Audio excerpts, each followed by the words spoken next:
Hola chicos, bueno, hoy les voy a subir la parte que falta de endocrino, así ustedes tienen más o menos completo los contenidos de lo que nosotros damos normalmente en sistema endocrino.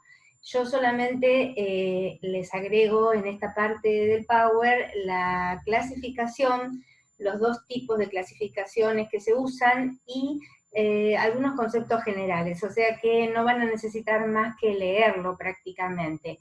Así que bueno, ahí se los mando, espero les sirva, y cualquier cosita espero la devolución de ustedes en el foro, en la plataforma, ¿sí? Desde ya les mando un cariño y bueno, si puedo subirles antes de que empiecen las vacaciones, les subo tejido sanguíneo y algo de linfático. Bueno, chicos, un beso grande y nos estamos viendo. Cualquier cosita, acuérdense, me escriben o le escriben a las chicas.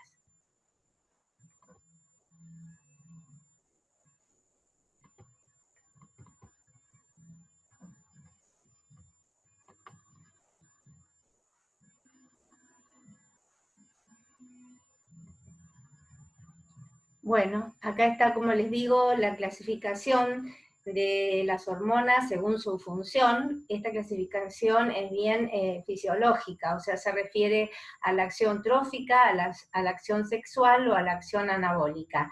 Recuerden que todas las hormonas de la hipófisis, de la adenohipófisis principalmente, son tróficas. ¿Qué quiere decir? Que inducen al crecimiento y el desarrollo de los órganos, de sistemas y de aparatos. Son ejemplos típicos las hormonas tróficas de la adenohipófisis. Hormonas sexuales son las hormonas femeninas y masculinas, o sea, la testosterona, los estrógenos y la progesterona.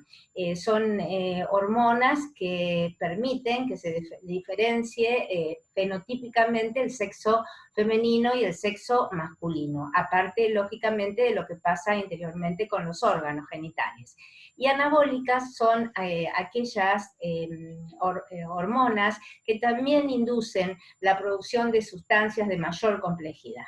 Acá es como si fuera que ustedes tienen una molécula pequeña y de esa molécula pequeña forman moléculas más complejas y la proteína, por ejemplo, puede ser más compleja que una amina, de hecho lo es. O, a ver, ¿qué otro ejemplo les puedo decir? Los hidratos de carbono, que pueden ser monosacáridos, disacáridos, polisacáridos, cada molécula química que se complejiza es más complejo su estructura. De ahí es que desde una molécula pequeña como es la glucosa, yo puedo formar un polisacárido, y desde un aminoácido puedo formar una proteína. Eso es lo que quiere decir clasificación anabólica. Y la que es más interesante, que es la que manejamos nosotros en la cátedra, es la clasificación de las hormonas según su estructura química. ¿Qué quiere decir esto? La química de estas estructuras biológicas tienen o no tienen una estructura característica que es el anillo de colesterol en su estructura química. Entonces, si tienen el anillo de colesterol, son hormonas esteroideas. Si no tienen el anillo de colesterol, son no esteroideas. Entonces, todo lo que ustedes vean como esteroideo es porque en su composición química tiene el anillo de colesterol unido a otras sustancias.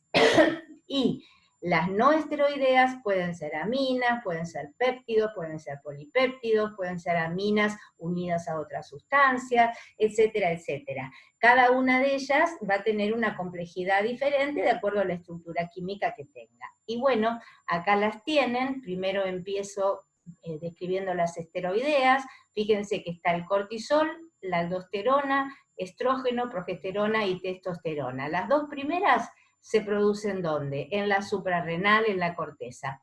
El estrógeno, la progesterona y la testosterona son hormonas sexuales. Bien, no esteroideas, acá está lo que yo les decía, no tienen colesterol, entonces pueden ser proteínas o glucoproteínas. Después vamos a ver que eso se va subdividiendo a su vez. Por ejemplo, las que son proteínas, ¿no es cierto?, no esteroideas, porque no tienen anillo de colesterol, tenemos la hormona de crecimiento con la sigla GH o también STH, es lo mismo. La STH es una terminología más antigua. Hoy en día se habla de GH.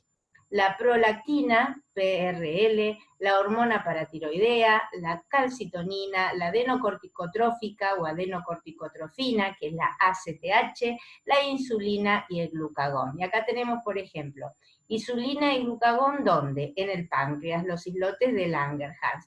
La ACTH, adenocorticotrófica, porque es trófica, la produce la adenohipófisis y va a estimular a la corteza suprarrenal. ¿Se entiende? Calcitonina la produce la tiroides, paratiroidea la paratiroides, prolactina la produce también la adenohipófisis y la hormona de crecimiento también la produce la adenohipófisis. Después tenemos glucoproteínas, también no esteroideas, pero ya no es una proteína como las anteriores, esta es una glucoproteína. O sea que hay asociación de hidratos de carbono a proteínas. Tenemos la FSH o folículo estimulante, la LH o luteinizante. Estas dos hormonas son las gonadotrofinas. Las gonadotrofinas las produce ¿quién? Gonadotrofina, la produce la adenohipófisis, porque son tróficas. Y dentro de las gonadotrofinas tienen dos. La folículo estimulante, que estimula los folículos, como lo dice su nombre, en el ovario, y la luteinizante, que lo que hace es, cuando tiene el pico máximo de secreción hormonal, induce a la ovulación en el ovario. La tiroideoestimulante es la hormona que va a estimular a la tiroides para que produzca, ¿qué cosa? T3 y T4. La gonadotrofina coriónica es una hormona que produce ¿quién? La produce la placenta, como vimos la otra vez. Después tenemos también no esteroideas, pero péptidos. Miren cómo fuimos. De proteínas, glucoproteínas y ahora péptidos. Cada vez la estructura es más chiquita. Péptidos puede ser la antidiurética y la oxitocina. La antidiurética también se conoce con el nombre de vasopresina. Estas dos hormonas, ¿se acuerdan? Se almacenan en la neurohipófisis, pero se producen en el hipotálamo. Muy bien. La melanocitoestimulante es una hormona que en una primera instancia, creo haberles comentado, se dice que se producía en la pars intermedia de la hipófisis. Después quedó incluida prácticamente en la adenohipófisis, para no separar tanto las estructuras. Lo importante es que sale de la hipófisis. La somatoestatina, que es una hormona que se va a producir también en el páncreas, la hormona liberadora de tirotrofina, que viene del hipotálamo, la hormona liberadora de gonadotrofina, que también viene del hipotálamo. Todas son péptidos. Después tenemos hormonas derivadas de aminoácidos simples, o sea, la molécula es aún más chiquita. ¿Cuáles serían? Aminas, la noradrenalina, adrenalina y melatonina. Estas dos primeras, ustedes ya saben que aparte de ser hormonas, son neurosecreciones. Y la melatonina, que es la hormona que regula la vigilia, regula el ritmo del sueño, la produce ¿quién? La producía, si ustedes recuerdan, la epífisis. Y después tenemos aminoácidos iodados, o sea, un grupo amina más yodo. Y acá tenemos las dos hormonas principales de la tiroides, que es la tiroxina o T4 y la triiodotironina o T3. ¿Cómo actúan las hormonas? Actúan siempre por un mecanismo llave-cerradura. ¿Qué quiere decir? Que para cada puerta que tiene un órgano o un tejido, tiene la llave correspondiente que va a ser la hormona, la que va a abrir esa puerta y va a desencadenar una reacción metabólica. Todas las células van a tener receptores solamente para aquellas hormonas que hagan que produzcan un efecto metabólico determinado. Cuando las hormonas empiezan a trabajar, lo pueden hacer en forma sinérgica, en forma permisiva o en forma antagónica. Esto quiere decir que las hormonas no se liberan a la sangre y actúan así por unión al receptor y nada más, sino que a veces tienen que competir con otras hormonas para ver qué se acelera y qué digamos, se modula en una reacción química. A veces hay que dejar pasar a una hormona y retraer otra, porque hay un desequilibrio, y a veces también hay hormonas que son antagónicas. Y acá los ejemplos típicos son la paratormona y la calcitonina, y el otro ejemplo típico es la insulina y el glucagón. Insulina y glucagón, una tiene efecto hipoglucemiante y la otra tiene hiperglucemiante. Y calcitonina y paratormona son dos hormonas que regulan el metabolismo del calcio, regulando la calcemia. ¿Sí?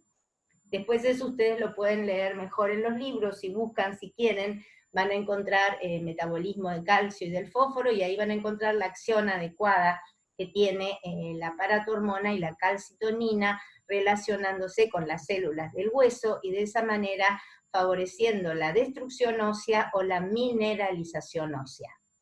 Bien, a su vez dijimos que las hormonas actuaban por un mecanismo llave-cerradura. Hay tres mecanismos de acción de esa llave-cerradura. Una es la hipótesis del receptor móvil, otra es la hipótesis del segundo mensajero, y la otra es la acción de las hormonas debido a un mecanismo receptor nuclear. O sea que habría tres mecanismos. La hormona puede actuar a nivel de la membrana citoplasmática, enlazándose con su receptor correspondiente y desencadenando después una reacción metabólica. Otra sería que la hormona pase la membrana citoplasmática y encuentra el receptor, ese sería el segundo mensajero, en el citoplasma, y ahí desencadena la reacción.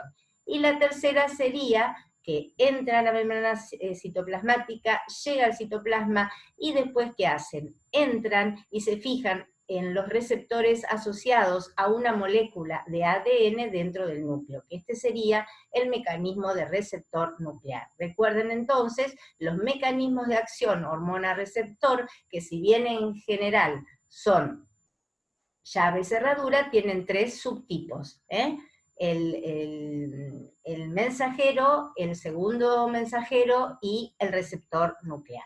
Bien. Y la regulación de la secreción hormonal, ya lo sabemos, es un mecanismo de retroalimentación negativo. Todos los estímulos para la producción de hormonas vienen desde el hipotálamo, y desde ahí con factores liberadores van a actuar sobre las diferentes glándulas. Pero este mismo nivel de hormonas que está circulando por sangre actúa por efecto rebote, inhibiendo al hipotálamo. ¿Para qué? Para que ese factor liberador frene. ¿Y cómo lo hace? Mandando factores inhibidores. O sea que el hipotálamo va a tener factores liberadores para producir hormona y factores inhibidores para dejar de producirlo. ¿Entendido?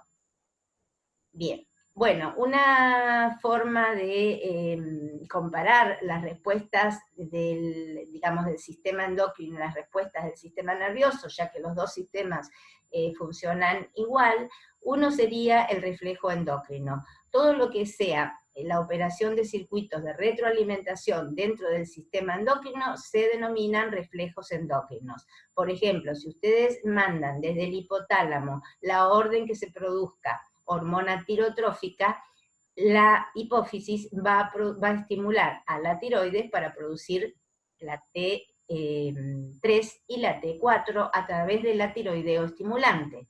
Eso sería un reflejo endocrino. Pero a su vez, también, ¿qué va a pasar? Si se produce en exceso T3 y T4, tengo que inhibir a la liberadora de tirotrofina para que no siga produciendo TSH. ¿Se entiende? Bien. Y con respecto a los circuitos nerviosos, se llaman reflejos nerviosos, y también son mecanismos de retroalimentación. Obviamente que los reflejos nerviosos son mucho más rápidos que los reflejos endocrinos. Son diferentes en cuanto a cómo se desarrollan, pero los dos son muy eficaces. Lo que pasa es que los dos actúan en forma complementaria, por eso hablamos siempre de sistema neuroendocrino. Tanto uno como otro, ya sea el circuito de retroalimentación largo del sistema endocrino, más los circuitos pequeños de retroalimentación, todos actúan juntos con el sistema nervioso para mantener el medio interno. Por eso que la función principal del sistema endocrino es mantener el medio interno, o sea, la homeostasia. ¿Entendido? Bueno, y acá terminamos. Es un Power chico, pero ustedes tienen mucho para leer, porque si bien eh, les fui dando conceptos muy precisos, si ustedes se aprenden todo esto y lo enriquecen un poquito del libro, van a saber perfectamente y van a tener los conocimientos adecuados del sistema endocrino. Bueno, chicos, les mando un cariño y bueno, cualquier cosita me mandan una nota al foro. La semana que viene trataré de bajarles, de subirles tejido hemocitopoyético. Les mando un cariño, gracias.